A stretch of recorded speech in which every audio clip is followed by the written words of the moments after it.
Night in the Valley of the Kings. The stars are cold and distant, unblinking above the desert. The tombs are sealed. The temples are empty. The priests have gone home. The world is asleep.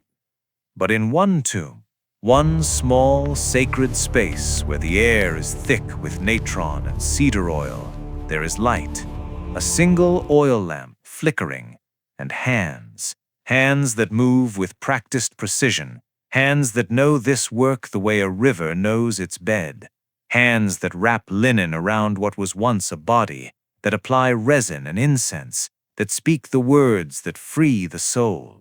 This is the work of death. This is the work that makes the afterlife possible, and it happens only in the dark. No one watches, no one applauds, no one sees the care, the skill, the ancient knowledge that moves through those fingers. The world is asleep, and in the sleep of the world, something sacred is being done. This is Anubis, not the god on the temple wall, jackal-headed and magnificent, not the judge who weighs hearts, just the hands, the work, the labor that transforms what was once alive into what can live forever.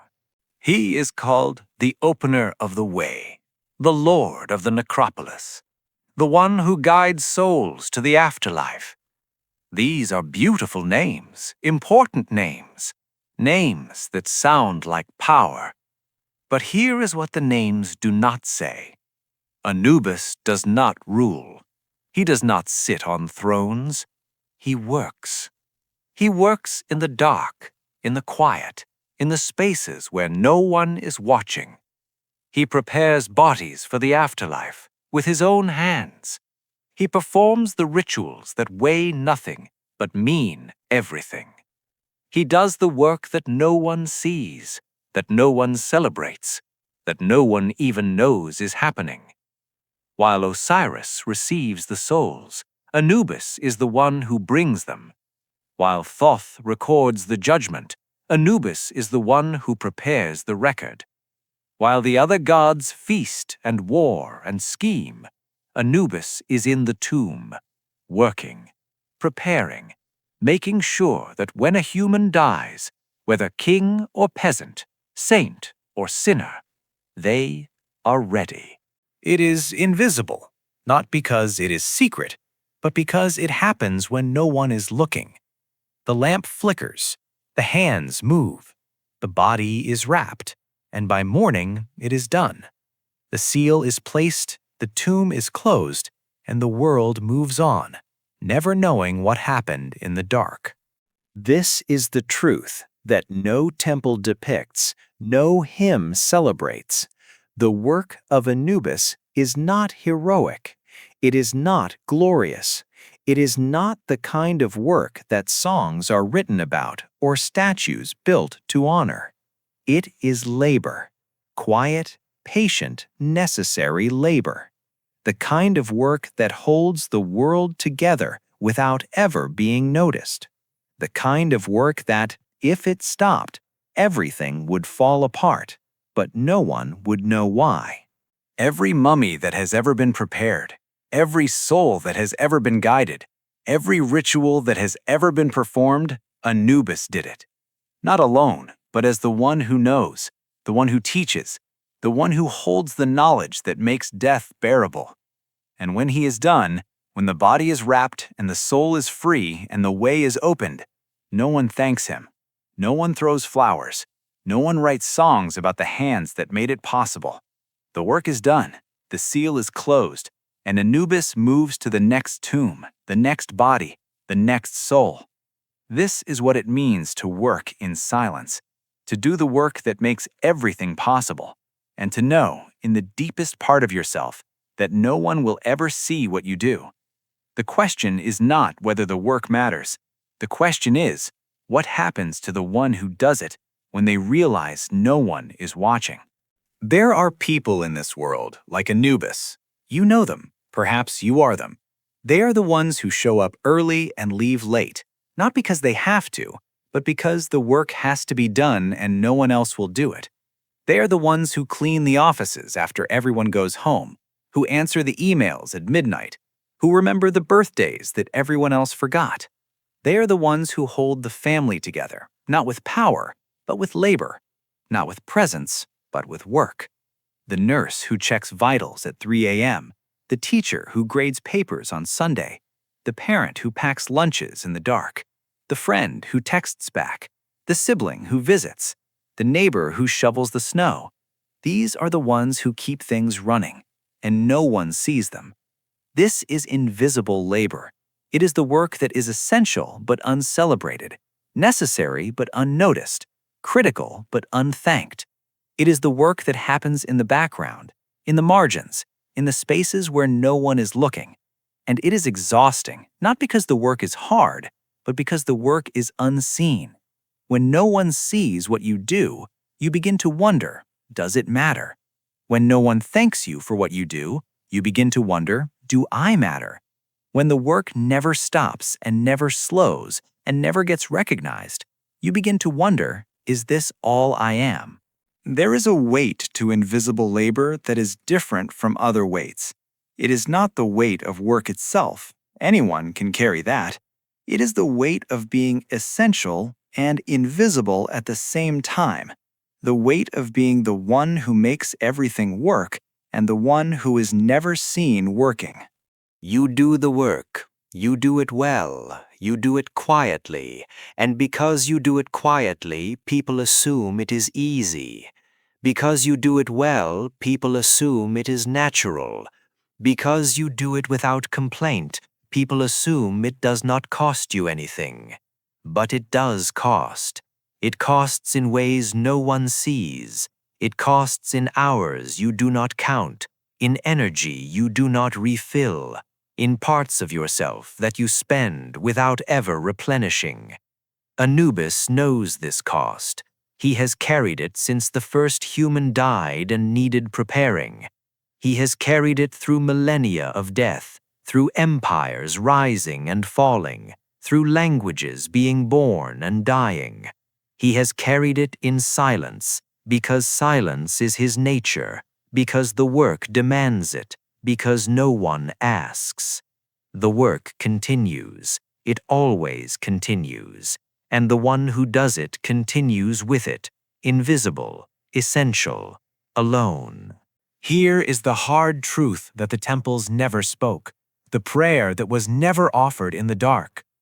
He prepares every soul for eternity, and there is no one to prepare him for his own. The work does not stop for Anubis. There is no day off, no vacation, no moment when the tomb is empty and the lamp can go out and he can simply rest. The dead keep dying, the souls keep needing, the work keeps coming, and Anubis, he keeps working. This is the wound of invisible labor. It becomes a trap, not because you are forced to do it, but because you have become the one who does it. The role and the self become the same. You cannot stop because if you stop, everything falls apart. You cannot ask for help because no one knows what you do. You cannot rest because rest would mean admitting that you are tired, and the mask of invisibility does not allow tiredness. You become the hands that work in the dark, and the hands forget what it feels like to be held. This is what Anubis carries, not just the work, but the isolation that comes with the work, not just the labor, but the loneliness of labor done unseen. Anubis, are you tired? Anubis, who prepares you? Anubis, what happens to you when the lamp goes out? The lamp is flickering. The work is done, for now. Another soul prepared, another body wrapped, another way opened. Anubis stands in the darkness of the tomb and pauses. This is rare, this pause. He does not allow it often. But tonight, something shifts.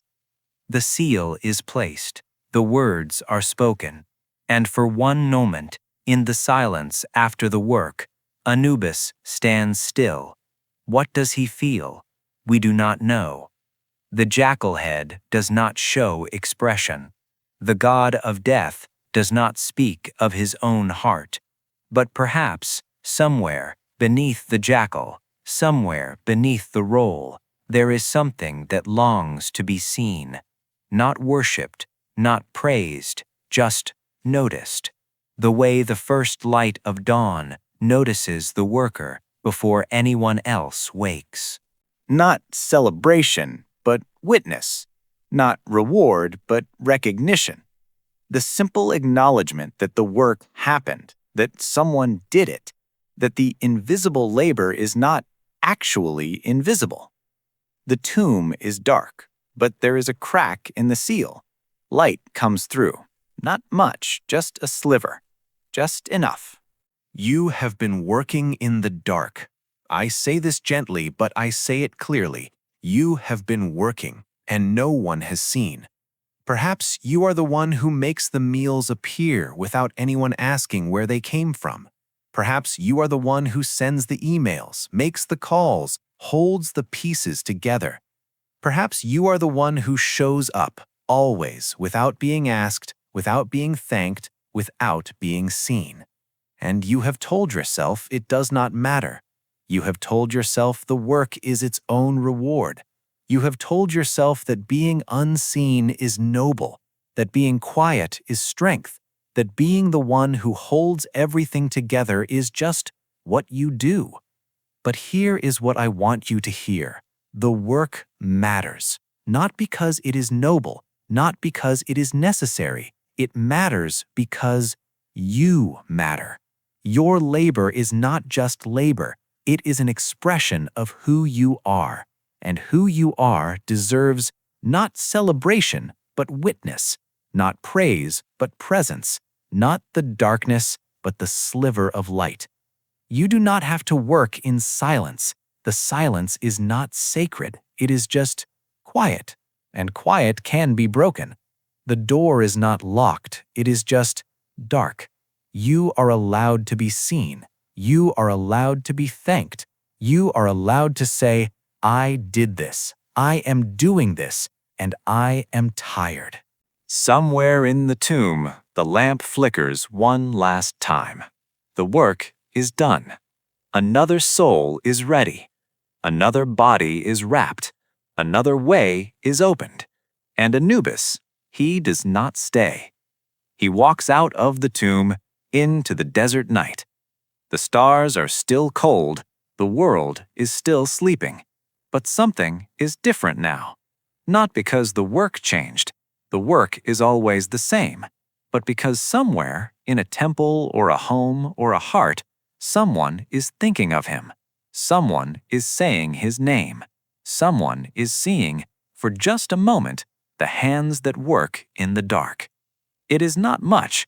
It is not enough. But it is something. This is the door. Not the answer. Not the solution, just the door. You do the work that makes everything work. You hold the pieces when no one else can. You are the one who shows up, always, without being asked. And perhaps the darkness is not a punishment. Perhaps it is just the room where the work happens. Perhaps the silence is not a rejection. It is just the nature of labor done alone. But labor does not have to be alone, and darkness does not have to be forever. The door is not locked, it is just quiet. The work is seen even when no one is watching. You are seen even when no one says so. And that is enough for tonight, for now, for the work that continues.